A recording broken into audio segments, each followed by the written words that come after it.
Bonjour à toutes et à tous, bienvenue et ravi de vous retrouver pour une nouvelle saison de LH&Co, l'émission 100% Limoges Handball.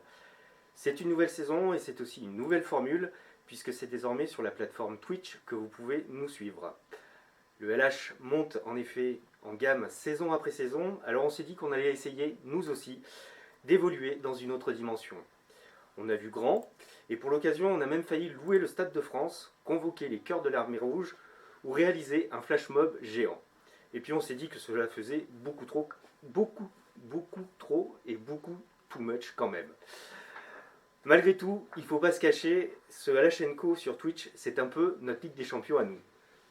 Alors sur le fond, il n'y a pas trop de changements, puisque nous allons toujours évoquer l'actualité du Limoges Handball, les résultats des matchs, les dernières nouvelles, aller à la rencontre des joueurs, bref, parler du présent et se projeter sur le futur. Sur la forme en revanche, et c'est la grande nouveauté, vous allez pouvoir nous suivre en direct et surtout pouvoir poser des questions à nos invités dans le chat. Donc n'hésitez pas, vous pouvez d'ores et déjà préparer vos questions et avec Pierre, qui est derrière les écrans et qui s'occupe, comme on dit, de la technique, on sélectionnera et on les posera en direct à nos invités. Pour cette première de la saison, à tout seigneur, tout ténor, comme on dit, puisque c'est Alain Aubard qui est notre invité. Bonjour Alain. Bonjour. Merci d'être avec nous. Alors Alain, c'est plus sous l'étiquette du président du Limoges Handball qu'il faut vous présenter désormais. C'est l'étiquette de directeur exécutif. C'est bien ça? C'est tout à fait ça. Expliquez-nous ces changements qui sont intervenus au début du mois de septembre maintenant. Tout à fait, c'était un choix de ma part. Ça fait à peu près 15 ans que je dirige ce club. S'occuper d'un club sportif maintenant professionnel, c'est un peu usant. Moi, je pense que c'est bien qu'il y ait un peu un changement de gouvernance. Être président à vie d'un club sportif, c'est un peu digne d'une république bananière. Je trouve que c'est pas un signe de dynamisme. Le club ne m'appartient pas, donc je pense que c'est temps de passer la main. Après, c'est aussi beaucoup pour des raisons familiales. J'ai des enfants en bas âge. Si je veux en profiter, si je veux profiter de leur père, je crois que c'est temps que je prenne un petit peu de recul, même si je ne veux pas en prendre beaucoup, parce que concrètement, je vais continuer à occuper la direction générale du club. C'est ça, vous êtes plus président, mais vous restez quand même au club avec une fonction de directeur exécutif. Vous nous expliquez un petit peu à quoi ça va consister? Directeur exécutif, comme son nom l'indique, ça sert à exécuter la stratégie qui a été décidée par la collectivité des associés et le nouveau président. D'accord. Et plus précisément, vous allez garder le volet sportif sous... Je garde l'intégralité de la direction opérationnelle du club, donc l'aspect sportif comme l'aspect opérationnel, l'aspect commercial, il n'y a pas de changement à ce niveau-là. Simplement, on a voulu dissocier la fonction de président de la fonction de direction exécutive ou direction générale si vous préférez. Vous l'avez dit, 13 ans de présidence, ça use? Ça use un peu, oui, ça n'a pas été un long fleuve tranquille. On a eu la chance globalement de surfer sur des résultats qui étaient meilleurs d'année en année, donc ça c'est une satisfaction, mais c'est un petit peu usant, mais comme beaucoup d'autres métiers. La décision la plus forte que vous ayez eu à prendre jusque-là, ce serait laquelle selon vous? Il y en a eu beaucoup. La plus forte, je ne sais pas. Il y a eu une décision de stratégie du club qui a été importante, c'est quand on a décidé de créer une société sportive en 2017, de garder l'association et de créer une société sportive pour l'évolution du club, ça paraît important. Après, ce qui marque le plus, c'est quand même les aspects humains. Je vous avoue que quand j'ai dit à Nenad Stanic, après 9 ou 10 ans où il était entraîneur, qu'on voulait passer à autre chose et qu'on lui proposait plutôt la direction sportive et qu'on allait recruter notre entraîneur, ça n'a pas non plus été un moment très facile. Aller de la N2, parce que c'est en 2006, il a commencé à évoluer en N2, le club, jusqu'à la Star League, c'est aussi une petite fierté pour vous? Oui, même une grande fierté. C'est vrai que quand on a pris ce club, on voulait faire un club dit de haut niveau, mais pour nous, le haut niveau, dans nos rêves, c'était la Nationale 1. On ne pensait pas, quelques années après, arriver à rejoindre la deuxième division, maintenant la première division. Ça, c'est une fierté. Il n'y a pas que ça. Cette année, on vient d'ouvrir un centre de formation, on en est aussi très fiers. On a créé une section féminine en intégrant la section féminine de l'SPTT. C'est aussi une évolution importante dans le club. Donc c'était un ensemble, et puis toute la structuration qui va autour de tout ça. Un mot sur votre successeur, Christophe Racco, 56 ans, il est directeur de Flexocolor. C'est un ancien handballeur dans sa jeunesse. trésorier depuis les débuts et associé depuis la création de la SAS, c'est ça? Tout à fait. Christophe n'est pas en terrain inconnu. Hein. Il a été à l'origine du club, il a fait partie des tout premiers dirigeants bénévoles, il s'occupait de la trésorerie. Il a une formation de directeur administratif et financier, donc ça c'est son domaine de compétence, c'est aussi un domaine important dans le club, donc il connaissait tout ça par cœur. Et puis effectivement il est devenu associé de la SAS quand on l'a créé en 2017, donc c'est vraiment un changement dans la continuité. C'est un vrai fidèle depuis les débuts du... C'est un fidèle des fidèles, oui. Très bien. On va passer à l'actualité du LH, parce que cette actualité elle est aussi sportive bien sûr, avec le début du championnat de l'Ikis-Moly Star League, comme il faut l'appeler maintenant. 3 journées ont déjà été jouées. Le LH a disputé 2 rencontres à l'extérieur, à Aix et à Nîmes. Il y a eu 2 défaites. Pour une victoire à domicile face à Chambéry. Quel regard vous portez sur ce début de saison de Limoges pour l'instant? Pour le moment, c'est satisfaisant. Hein. On a perdu 2 matchs chez des équipes européennes. Les 2 fois, on a poussé ces équipes dans leur dernier retranchement dans le Money Time. Moi, je me souviens du premier match de la saison la dernière à Nîmes, on n'avait pas existé. Et là, on les a regardés les yeux dans les yeux. Je pense même qu'il y a moyen de faire un petit peu mieux sur ce match-là, au moins ramener un point. Voilà, et puis la victoire de Chambéry, ça a été aussi un élément important, gagné chez nous. Chambéry, c'est une équipe qui a postulé à l'Europe cette année, moi je la trouve plus forte que l'année dernière. C'est vrai. Donc globalement, les résultats aujourd'hui sont plutôt encourageants. Est-ce que vous avez le sentiment que cette équipe est plus forte que celle de l'an passé? Je crois. L'année dernière, notre point faible, tout le monde a bien vu, c'est la défense. On a fini la plus mauvaise défense et de loin de la poule. Alors heureusement, on avait quand même une équipe à fort potentiel offensif qui nous a permis de faire une saison malgré tout intéressante. Pour passer un cap, pour progresser, c'est évidemment la défense qu'il faut travailler. On a fait des recrutements de joueurs qui sont des joueurs capables de jouer et en attaque et en défense. Je pense qu'on va être meilleur en défense. On va revoir des images de la rencontre à Nîmes. Qu'est-ce qui manque encore à cette équipe pour reprendre le dessus sur une formation du top 5? Ce que vous avez réussi à faire d'ailleurs l'an dernier en gagnant face à Nantes. On revoit les images en même temps. Je crois que ce qui nous manque, c'est de la constance pendant 60 minutes. On a des temps faibles, souvent au milieu de première mi-temps. On prend des éclats parfois. On a commencé à en prendre à Nîmes, on a réussi à revenir tout de suite. Chambéry, pareil, en première mi-temps, c'était pas terrible. On a un peu de mal à se mettre dans les matchs.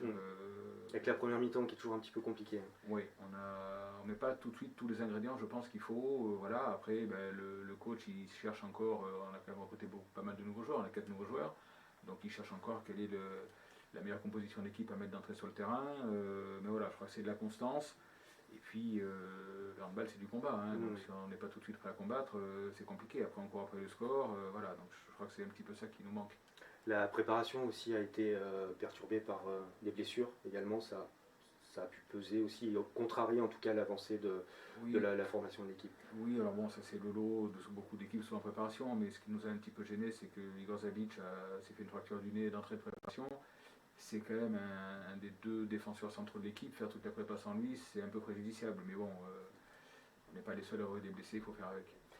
On va écouter aussi la réaction justement de Jérémy Sutti à la fin du match. Pierre me fait signe que non. Si, ça va le faire. Voilà, ça va le faire. Donc c'était Jérémy Sutti qui, à la fin du match à Nîmes, qui nous faisait une petite analyse de la rencontre. Face à cette équipe de Nîmes ce soir. Ouais, pas loin, mais on n'a jamais réussi à égaliser et à passer devant. Donc finalement, on n'a pas réussi à les faire douter comme on l'espérait. On est resté au contact, mais il nous a manqué un petit quelque chose pour vraiment les faire douter. C'était quoi ce petit truc qui vous a manqué? Un peu de constance sur des 2 côtés du terrain. C'est-à-dire qu'en première mi-temps, on a été plutôt, on va dire, un peu moins bon en attaque. Enfin, en tout cas, dans les pertes de balles, on n'a pas été assez appliqué, ce qui fait qu'on a pris beaucoup de contre-attaques. Donc ils ont fait un petit écart comme ça, un petit matelas, et après c'est toujours plus facile à gérer. Et en deuxième mi-temps, on a été un peu plus appliqué, on va dire, en attaque, un peu plus patient.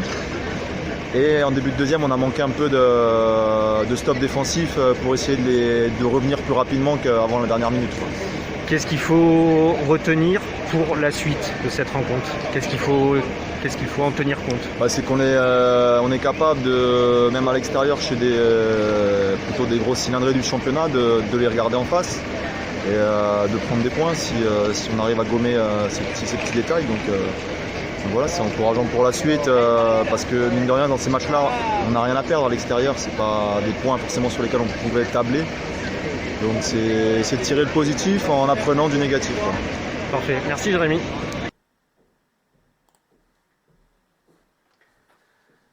Vous êtes, Alain, vous êtes à la fois près et à la fois un peu loin. C'est ça un petit peu le. Vous êtes d'accord avec ça en tout cas? Oui, mais globalement on se rapproche. Donc C'est c'est bon vrai. signe. C'est vrai, parce que comme vous dites, c'est vrai que l'an dernier, ça avait été beaucoup plus dur sur ce Oui, match. on n'avait pas Et existé. d'une manière générale d'ailleurs, face à Nîmes, où ça avait été très compliqué au retour. L'aller-retour, on n'avait pas existé du tout. C'est ça. On va passer au niveau de. On va parler de l'effectif de cette année. Le début de saison a là aussi été marqué par le départ de Mike Brassler à Aix-en-Provence après la première journée. Un choix d'un commun accord, c'est comme ça qu'il faut dire. Oui. Si vous voulez, déjà, avant cet été, fin juin, Mike avait une proposition d'un club européen qui joue la Champions League. Il nous avait dit évidemment c'est un projet qui l'intéressait, avec un entraîneur renommé, est-ce qu'on était prêt à le laisser partir? Bon, on avait réfléchi avec l'entraîneur, le directeur sportif, et on avait dit oui, on ne va pas retenir Mike, s'il y a cette opportunité, pourquoi pas. Donc on s'est déjà fait l'idée éventuelle d'un départ. Il y a eu un revirement de situation, le club en question finalement avait fait un autre choix, donc Mike restait à Limoges, c'était très bien comme ça. Et puis Mike s'est reposé des questions, on a plutôt nous essayé de refaire jouer Dolenech sur son poste de prédilection qui est quand même le poste arrière droit. Forcément ça allait venir avec un peu de temps de jeu en moins pour Mike, et Mike c'est le type de joueur qui a besoin de jouer. Pour être en confiance, il faut qu'il joue, qu'il se sente indiscutable sur le poste, et bon. Donc voilà, on a été mis au courant qu'un club ex donc cherchait un arrière droit, qui était intéressé par Mike, et Mike nous en a parlé. Ça s'est fait, je dirais, assez naturellement, et c'est très bien pour lui, c'est une belle opportunité. Il joue maintenant la Coupe d'Europe, hein, il s'est qualifié en Coupe d'Europe pour la phase de poule, donc c'est très bien pour lui. Nous, ça va nous permettre un peu de rééquilibrer l'équipe avec deux arrières droits. Peut-être on va recruter un joueur ou peut-être pas, on verra en fonction des blessés qu'on a. Mais en tout cas, je crois que c'était bien pour tout le monde. Vous parliez de Jure Dolenech, donc, qui jouait à Barcelone jusqu'à l'an passé. Il a été recruté initialement pour remplacer Romain Ternel au poste de demi-centre. Finalement, il va jouer à son poste d'arrière droit. Oui, alors bon, on ne pensait pas le faire jouer que demi-centre quand même. Hein. Ça a toujours été un des meilleurs joueurs au monde au poste d'arrière droit. Ça aurait été dommage de se priver de son talent arrière droit. Voilà, mais bon, le poste de demi-centre, c'est un poste sur lequel il avait un peu évolué quand il était à Montpellier, bon, par séance. C'est un challenge qui l'intéresse aussi. On va quand même lui faire jouer un peu demi-centre cette année aussi. Hein. Sur des séquences, il peut nous aider. Après, Yoav Lombroso, sur ce poste de demi-centre, ne cesse de monter en puissance. Donc c'est quand même un élément important pour nous aussi. Et on a vite vu qu'il y aurait, c'est plein de surprises, il se sentait beaucoup plus à l'aise sur le poste d'arrière droit. Il a des automatismes aussi avec Dragan Gajic, c'est important pour nous. Ils ont joué tellement de temps ensemble en sélection nationale que c'est aussi une plus-value pour nous. Vous l'avez un petit peu dit, est-ce que vous allez malgré tout être amené, vous pensez, à recruter un autre demi-centre, sachant que, encore une fois, Yoav, il semble prendre de l'épaisseur hein, cette année, sur les 3 premiers matchs, on voit qu'il s'affirme un peu plus. Mais évidemment, il est encore jeune, 21 ans, et la tâche peut peut-être à un moment peser un peu lourd sur ses épaules, ce qui peut paraître logique. Oui, alors bon, un autre demi-centre, on en a un qui Jérémy est Sutier. très performant contre Nîmes. Hein. Jérémy a fait une très très belle rentrée. Je crois que lui aussi, il a besoin d'être en confiance. Tous les joueurs ont besoin de jouer. Il participe plus aux entraînements. Forcément, on a un joueur de moins. Donc je pense que Jérémy est tout à fait capable d'assumer cette fonction aux côtés du Havre. Donc recruter un joueur, peut-être, parce que dès qu'on va avoir un autre blessé, on va vite avoir l'effectif assez diminué. Maintenant, je ne sais pas vous dire si c'est un demi-centre, si c'est un arrière-gauche ou un autre joueur. Je ne sais pas. On verra en fonction des opportunités. Il n'y a pas le feu. Hein, l'équipe est bien équilibrée pour le moment. Il ne faudrait pas qu'on ait un ou deux blessés parce que là, ça va devenir assez vite compliqué. Ingars Doudé s'est blessé. On espère qu'il va reprendre assez rapidement. Voilà, c'est le type d'aléa qui peut faire qu'on recruterait un joueur. Comment ça se passe au niveau du marché, sachant que voilà, les championnats ont repris. C'est évidemment compliqué pour trouver la perle rare, si on peut dire. Oui, c'est compliqué parce qu'on ne veut pas prendre un joueur pour le plaisir de prendre un joueur. Je dis, on est très satisfait de l'équilibre de l'équipe actuellement, de la qualité de nos joueurs. Si on prend un joueur, il faut vraiment que ce soit un joueur qui ait une plus-value. Les opportunités sont rares, ou c'est un ancien joueur blessé qui n'avait pas de club qui revient mais ça ne court pas les rues, ou c'est un joueur qui est libre parce que son club a des problèmes financiers. Ça peut arriver, surtout dans les pays plutôt de l'Est, qui peut avoir quelques difficultés, ou des clubs qui pensaient se qualifier pour la phase de poule de Coupe d'Europe qui ne le sont pas. Mais bon, en ce moment c'est compliqué. Il y a souvent quand même plus de possibilités à la trêve internationale, décembre, janvier, il y a souvent des mouvements.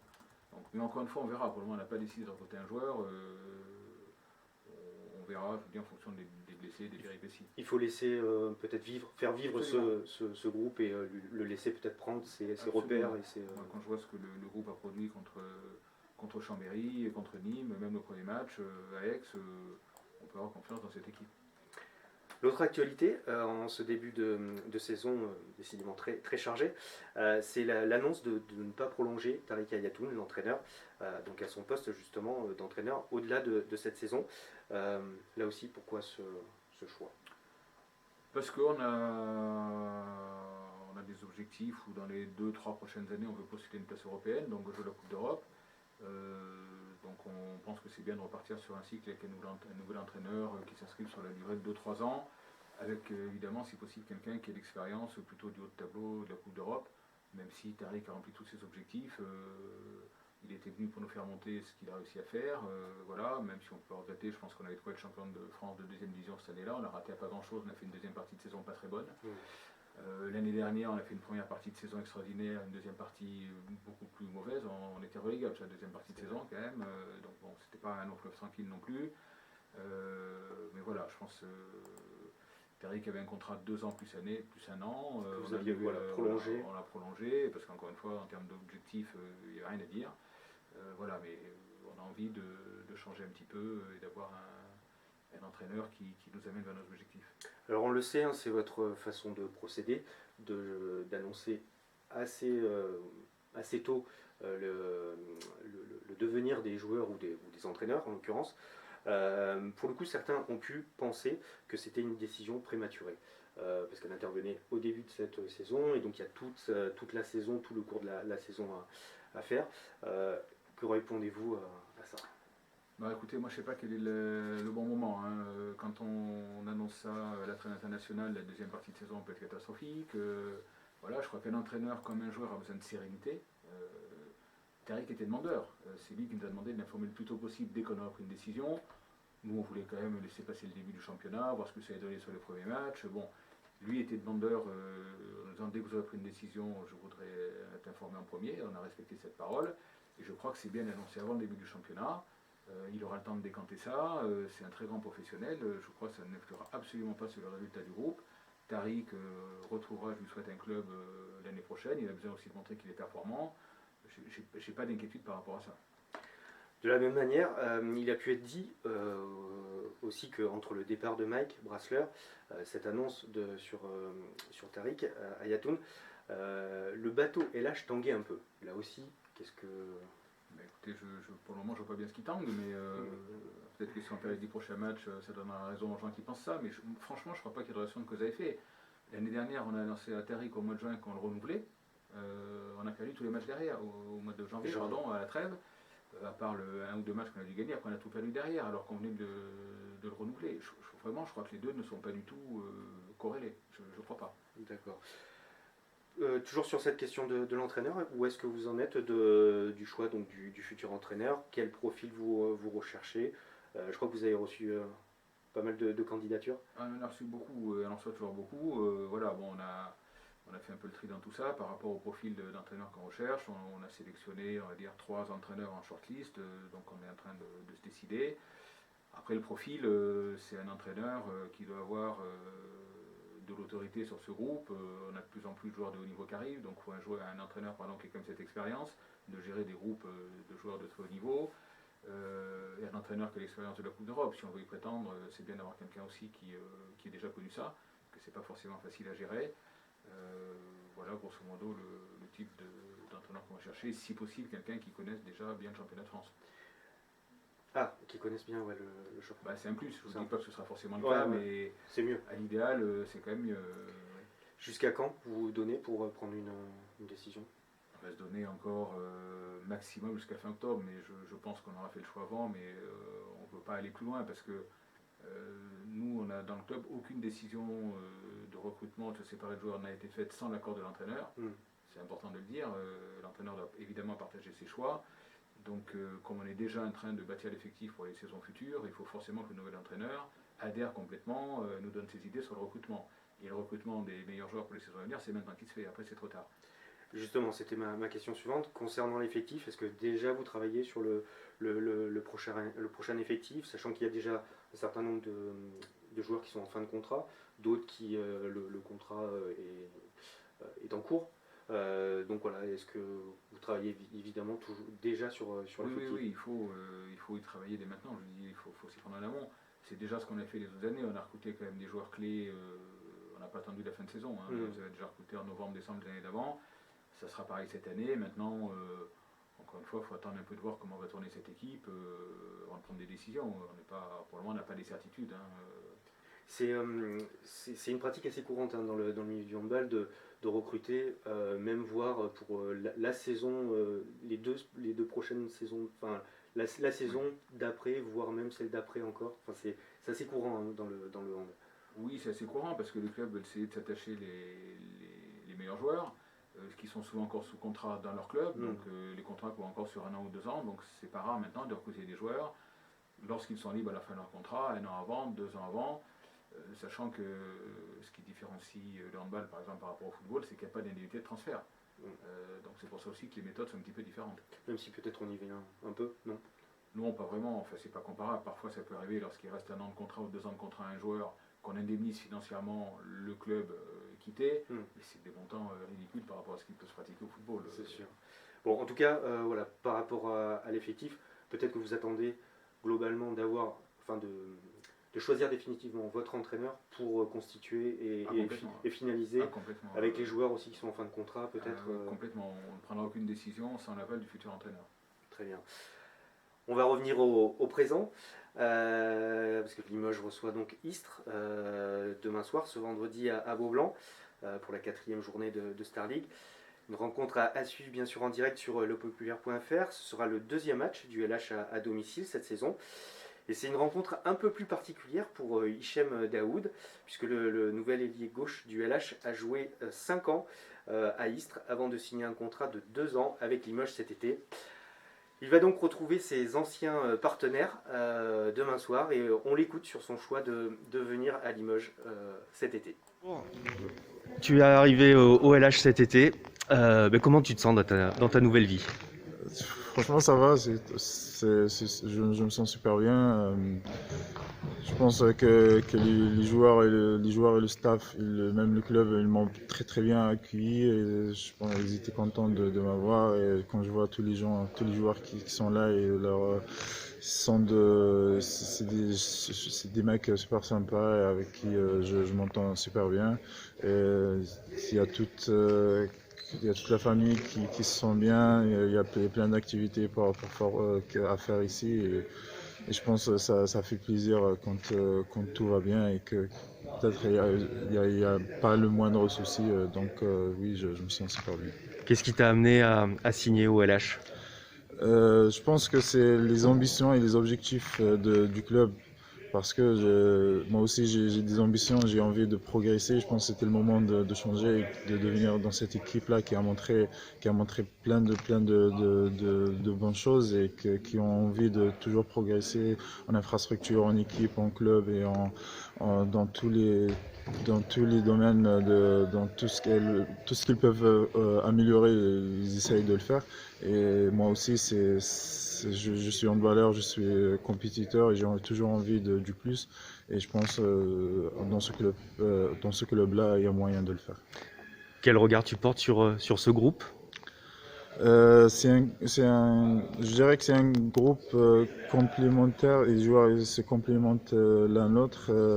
Il y a un mélange entre l'expérience et la jeunesse, il y a un mélange entre la défense et l'attaque, de la bonne défense et la bonne attaque, entre les gardiens et les joueurs, entre le staff et les joueurs aussi. Et je pense que ça, c'est une équipe qui pourra montrer une certaine stabilité grâce à ça, et on pourra aller plus loin avec ça. Tu es réputé pour être un gros défenseur, qu'est-ce qui te plaît là-dedans?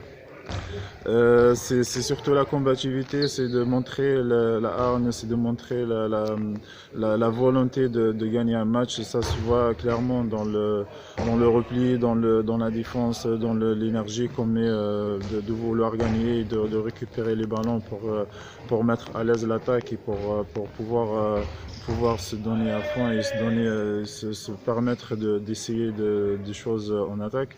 Et c'est surtout que c'est pour le fait de montrer une volonté de gagner, une volonté de combativité qu'on a besoin, tellement besoin dans une équipe.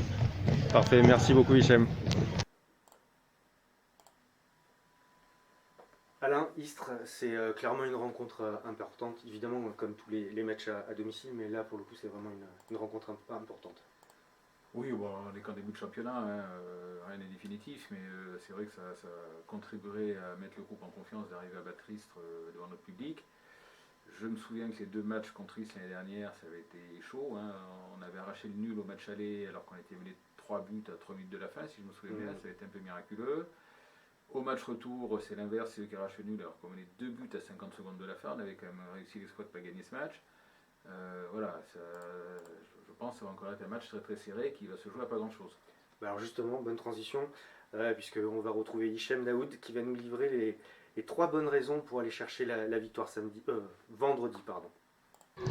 C'est parce que c'est 2 points très importants dans la course pour atteindre les objectifs qu'on s'est fixés. 2 points contre un concurrent que Limoges n'a pas encore gagné en Star League. On sait que Istres c'est une équipe qui se bat tout le temps et qui ne lâche rien. Donc à nous de montrer plus de volonté qu'eux, plus d'envie de gagner et pour tout simplement mettre cette équipe derrière nous et de viser plus haut. Deuxièmement, je pense que entre nous, entre joueurs et entre staff et joueurs, on a montré de bonnes choses dans les matchs précédents, mais aussi on a montré une certaine instabilité et qu'on savait qu'il nous fallait du temps pour montrer cette stabilité et montrer tous les moyens, tout le potentiel, tous les moyens tous les résultats qu'on peut faire nous pendant un match. C'est un match où on va jouer à domicile devant notre public. Franchement, j'étais impressionné par le public qu'il y a ici à Limoges et ça donne envie de bien faire, ça pousse les joueurs, ça pousse l'équipe à bien faire. Et je pense qu'on n'a pas le droit de décevoir, donc on va se donner à fond pour gagner ce match et partager avec le public la victoire à la fin du match. Rendez-vous donc demain pour ce match face à Istres. Il reste des places, Alain. Il reste des places, oui, c'est bien garni, mais c'est pas complet, donc vous pouvez toujours prendre des places sur la billetterie électronique ou demain au guichet à Beaublanc. Très bien. Avant de conclure, Alain, la Coupe d'Europe, cette année, on en parle ou pas? C'est pas dans les objectifs de cette année, hein. Après si on y est, mais enfin bon, il faut quand même être lucide. Le championnat il progresse d'année en année. Si les 5 premières places, on peut dire qu'elles sont déjà jouées avant le début du championnat, mais enfin on voit à peu près qu'il va finir en haut de tableau. Après, entre la 6e et la 16e place, on voit bien malin qui peut faire le classement aujourd'hui. Hein. C'est impossible à dire. Donc, non, l'objectif, c'est vraiment de stabiliser le niveau du club sur les 2 prochaines saisons avant de prétendre à autre chose, clairement. Autre sujet, il va y avoir 2 matchs au Zénith cette année. Le 12 décembre face à Dunkerque et le 15 décembre face à Montpellier. On en sait un peu plus sur les animations, ce qui se prépare autour, parce qu'on sait que c'est un rendez-vous assez important pour vous. Alors habituellement on fait qu'un match, hein. Là on a eu l'opportunité d'en faire 2 puisque le hasard du calendrier fait qu'on reçoit Dunkerque quelques jours avant et que Beaublanc est occupé par l'Open de tennis. Donc on va faire les 2 matchs à suivre. Alors on ne sait pas encore, il y aura forcément une animation, un chanteur, un showcase comme on l'a fait les autres années sur année de match, peut-être pas sur les 2 parce qu'ils sont à 4 jours d'intervalle, mais si c'est pas ça il y aura autre chose. On est en train de finaliser tout ça et puis je pense que vous aurez que de bonnes surprises. D'accord. Britney Spears? On y travaille. D'accord. De même, il y a d'autres projets qui sont en vue? Il y a toujours plein de projets autour du club qui ne sont pas forcément au niveau sportif. Hein. Voilà, on fait de plus en plus d'événements pour nos partenaires, de plus en plus de soirées. Notre réseau partenaires nous aident à nous structurer. Vous savez bien que nous, c'est la structure qui compte avant tout, qui sert à tirer le sportif vers le haut. On a fait l'acquisition d'un terrain de street hand, donc ça, on va s'en servir, sûrement faire des animations dans les quartiers de Limoges. Enfin bon, on a plein de projets. Aujourd'hui, c'est un peu prématuré d'en parler, mais il va se passer plein de choses encore cette saison. Comptez sur nous. Alors justement, il y a un message de Manu8713. Ben en fait, il ne nous dit pas de questions, mais merci Alain, merci OLH pour être derrière l'association des Lions Cubs. Merci, merci.